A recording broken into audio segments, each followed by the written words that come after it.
एक छोटे से सुंदर गांव में रामू नाम का एक किसान रहता था। वो बहुत मेहनती और ईमानदार इंसान था।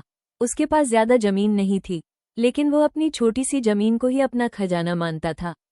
हर सुबह सूरज निकलने से पहले रामू अपने खेतों की ओर निकल पड़ता था। सुबह की ठंडी हवा और चिड़ियों की आवाज के बीच रामू अपने बैलों के साथ खेत में काम शुरू कर देता था।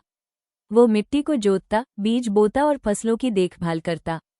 तेज धूप हो या बारिश, रामू कभी मेहनत करने से पीछे नहीं हटता था। गांव के कुछ लोग रामू को देखकर हैरान होते थे।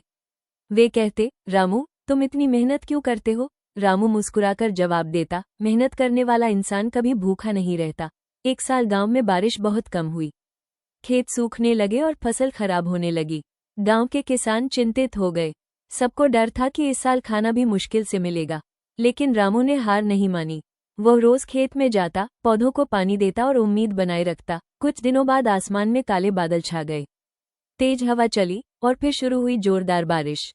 खेतों में फिर से हरियाली लौट आई। रामू की मेहनत रंग लाई। उसकी फसल धीरे धीरे बड़ी और मजबूत होने लगी। जब कटाई का समय आया तो रामू के खेत में सबसे अच्छी फसल हुई। पूरा गांव उसकी मेहनत देखकर खुश था। रामू ने सबको एक बात सिखाई, मेहनत और धैर्य से हर मुश्किल को जीता जा सकता। रामू रोज अपने बैलों के साथ खेत जोतता था, बीज बोता था और फसलों की देखभाल करता था।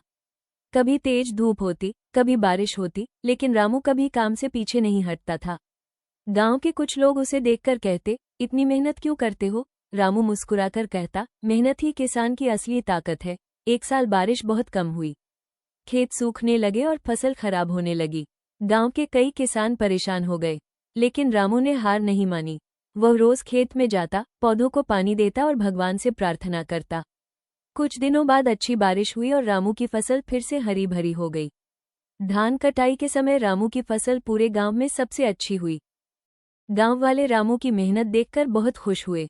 कहानी की सीख, उंगली से दाहिनी ओर इशारा, मेहनत और धैर्य से हर मुश्किल को जीता जा सकता है।